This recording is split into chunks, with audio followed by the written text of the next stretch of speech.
नमस्कार दोस्तों, स्वागत है आप सभी का हमारे YouTube चैनल फिल्मी खोज पर। तो यदि आपने अभी तक हमारे चैनल को सब्सक्राइब नहीं किया है तो जल्दी से सब्सक्राइब कर लीजिए और बेल आइकन को दबाना ना भूलें ताकि आपको हमारे आने वाली वीडियोस की नोटिफिकेशन मिलती रहे। दोस्तों, आज मैं जिस मूवी को एक्सप्लेन करने जा रही हूँ वो एक टाइम ट्रेवल पर बेस्ड है और उसका नाम है द बटरफ्लाई इफेक्ट और इसके 3 एंडिंग्स हैं। मूवी की शुरुआत में हम एक आदमी को देखते हैं जो कि भाग रहा होता है और भागकर एक टेबल के नीचे छुप जाता है और वह उस डायरी में लिख रहा होता है कि वह अगर किसी भी तरीके से पास्ट में चला जाता तो वह उस लड़की को बचा लेता। इस आदमी का नाम एवन होता है और अब इसका फ्लैशबैक दिखाया जाता है जहाँ पर हम देखते हैं एवन अपनी मॉम के साथ में स्कूल जा रहा होता है और जब एवन अपनी मॉम के साथ स्कूल पहुँचता है तो एवन के टीचर उसकी मॉम को एवन के द्वारा बनाई हुई कुछ डिस्टर्बिंग पिक्चर्स दिखाती हैं और जब एवन की मॉम एवन से ड्राइंग के बारे में पूछती हैं तब एवन को कुछ भी याद नहीं होता है। दरअसल एवन को ब्लैकआउट्स होते हैं, मतलब कि उसे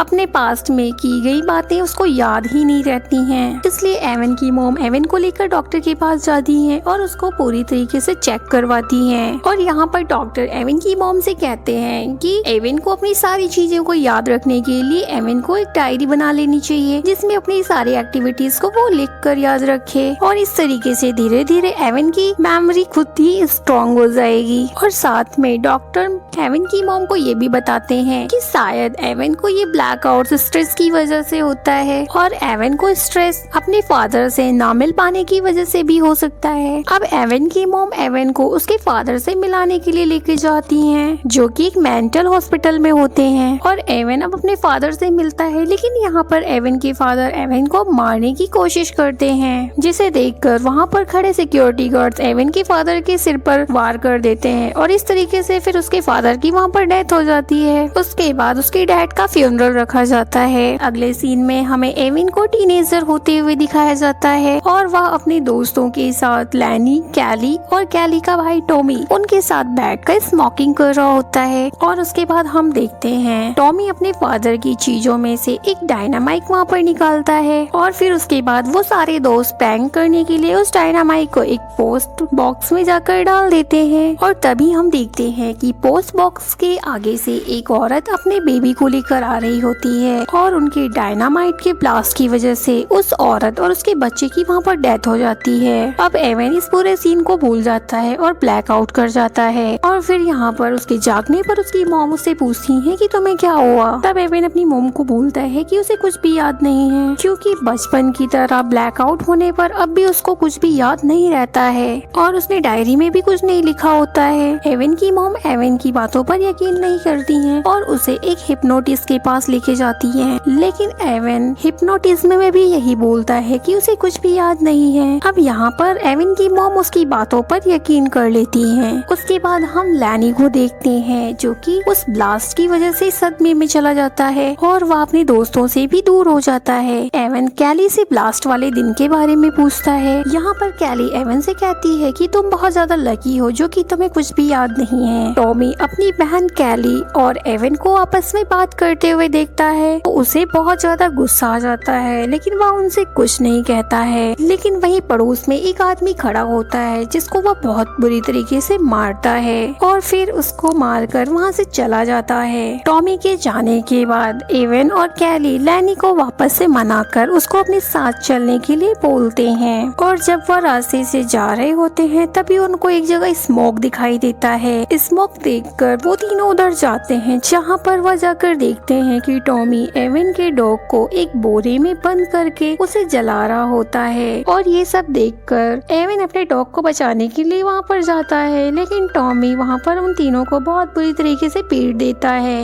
और यहाँ पर एवन टॉमी से मार खाने के बाद ब्लैकआउट कर जाता है और जब एवन उठकर देखता है तब उसका डॉग मर चुका होता है। इस इंसिडेंट के बाद एवन और उसकी मॉम वहाँ से मूव करने का फैसला करते हैं और जब एवन और उसकी मॉम वहाँ से मूव कर रहे होते हैं तभी एवन एक पेपर पर लिखता है I will come back for you और लिखकर वह कैली को दिखा रहा होता है। एवन को अब गए हुए पूरे 7 साल हो चुके थे और अब वह कॉलेज में होता है। उसके बाद हम देखते हैं एवन के साथ में एक लड़की होती है। एवन उस लड़की को अपने ड्रॉल में से एक डायरी निकालता है और अपने डॉग की डेथ के बारे में उसे पढ़कर बता रहा होता है, जिसकी वजह से एवन को ब्लैकआउट हो जाता है और वह वहीं पर पहुंच जाता है जब उसके डॉग की डेथ हुई थी। और पास्ट में जाने के बाद में अब एवन को डॉग के डेथ की स्टोरी के बारे में याद आ जाता है। एवन जब ब्लैकआउट से उठता है तब वो लड़की उससे कहती है कि तुमने शायद कोई नाइटमेयर देखा था, लेकिन यहाँ पर एवन उसे कहता है कि मुझे वो कोई नाइटमेयर नहीं लग रहा था।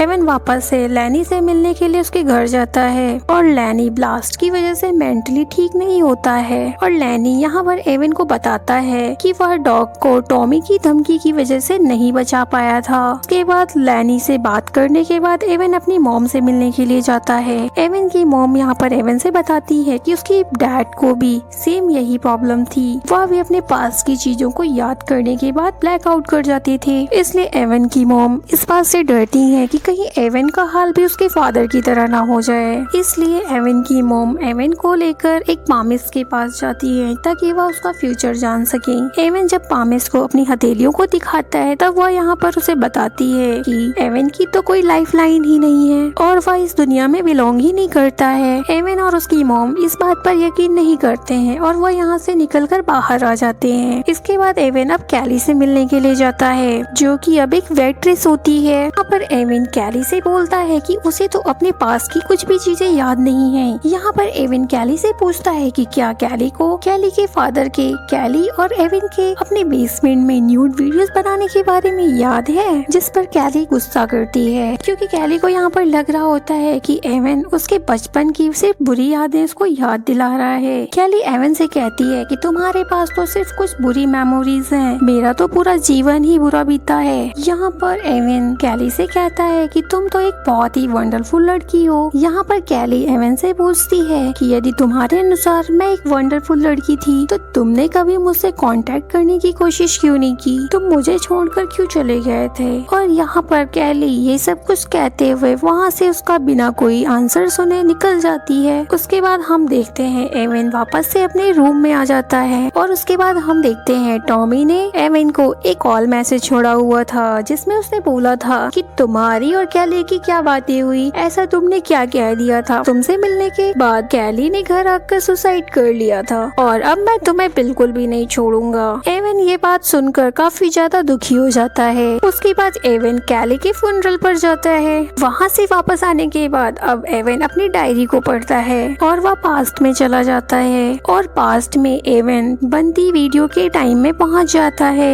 और यहाँ पर एवन कैली के फादर को वीडियोस बनाने से मना कर रहा होता है। यहाँ पर एवन कैली के फादर से बोल रहा होता है कि अगर तुमने इस तरीके की वीडियोस बनाई तो तुम्हारी बेटी फ्यूचर में सुसाइड कर सकती है। यहाँ पर एवन कैली के फादर से ये भी कह रहा होता है कि तुम्हें अपने बेटे को डिसिप्लिन में रखना चाहिए। और उसके बाद हम देखते हैं कि एवन इन सब के बाद ब्लैकआउट से वापस उठ जाता है। तब उसे पास्ट की कैली के साथ की मेमोरीज याद आती हैं और अब यहाँ पर कैली एवन के पड़ोस में ही लेटी हुई होती है क्योंकि कैली एवन की गर्लफ्रेंड होती है। अब यहाँ पर एवन कैली को पास में देखकर खुश होता है और उसे शादी के लिए भी प्रपोज कर देता है। इसके बाद हम देखते हैं कि टॉमी और एवन की आपस में बहुत ज्यादा लड़ाई हो जाती है और यहाँ पर उन दोनों के बीच इतनी ज्यादा लड़ाई बढ़ जाती है कि एवन टॉमी को जान से मार देता है और इस वजह से वो जेल चला जाता है। उसके बाद एवन अपनी मॉम को कॉल करता है और अपनी डायरीज वहाँ जेल में मंगवाता है क्योंकि यहाँ पर एवन को पता चल चुका था कि वो स्टोरीज को पढ़कर पास्ट में जाकर उन सभी चीजों को ठीक कर सकता है जो कि फ्यूचर को चेंज कर देते हैं और इन सभी को ही बटरफ्लाई इफेक्ट कहा जाता है। खैर अब हम एवन को देखते हैं कि वो अपनी डायरी में से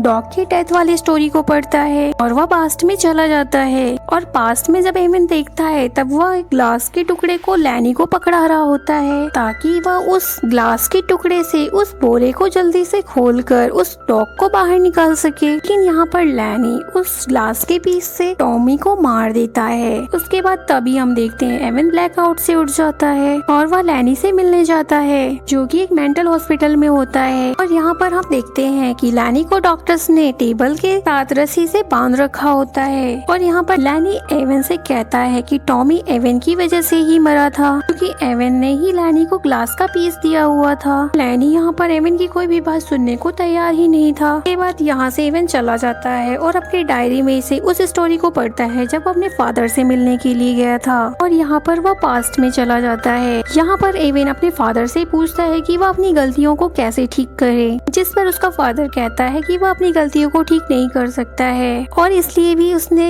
एवन को मारने की कोशिश की थी ताकि एवन उसके फादर की तरह जिंदगी ना जिए। उसके बाद एवन वापस से ब्लैकआउट से उठ जाता है और कैली के फादर के पास जाकर कैली का पता करता है, और यहाँ पर कैली के फादर एवन को कैली का एड्रेस बता देती हैं। उसके बाद एवन कैली से मिलने जाता है जो कि अब एक प्रोस्टिट्यूट बन चुकी थी। यहाँ पर एवन कैली से पूछता है कि वह यहाँ पर कैसे पहुँची, और यहाँ पर कैली उसको बताती है कि टॉमी की डेथ के बाद उसने उस टाउन को ही छोड़ दिया था और वह गलत लोगों में फंस गई थी। और एवन यहाँ पर कैली की बातें सुनकर काफी ज्यादा परेशान हो जाता है और वहाँ से वापस अपने रूम में आ जाता है। और अब यहाँ पर एवन डायनामाइट ब्लास्ट वाली स्टोरी पढ़ता है, तो यहाँ पर एवन वापस से पास्ट में उस ब्लास्ट वाली जगह पर ही पहुँच जाता है। यहाँ पर हम देखते हैं कि एवन उस औरत को और उसके बच्चे को उस ब्लास्ट से बचा लेता है, लेकिन ब्लास्ट जोन में वह खुद ही आ जाता है। और यहाँ पर जब वह डर जाता है तो वापस से वह ब्लैकआउट से उठता है, तब वह देखता है कि एवन के दोनों आर्म्स नहीं हैं। तब उसे उसकी मेमोरी याद आती है कि ब्लास्ट की वजह से उसके दोनों आर्म्स को काटने पड़े थे। उसके बाद हम देखते हैं कि अब कैली और लैनी डेट कर रहे होते हैं। एवन कैली से पूछता है कि क्या उनके बीच दोस्ती से कुछ ज्यादा भी बढ़कर है, जिस पर कैली एवन से बताती है कि वह एवन को शुरू से ही पसंद करती है, यहाँ तक कि जब उनके पेरेंट्स का डाइवोर्स हुआ तब भी वो अपनी मॉम के साथ रहना चाहती थी, लेकिन वह सिर्फ और सिर्फ एवन के लिए ही अपने डैड के साथ रहने को चूज किया था।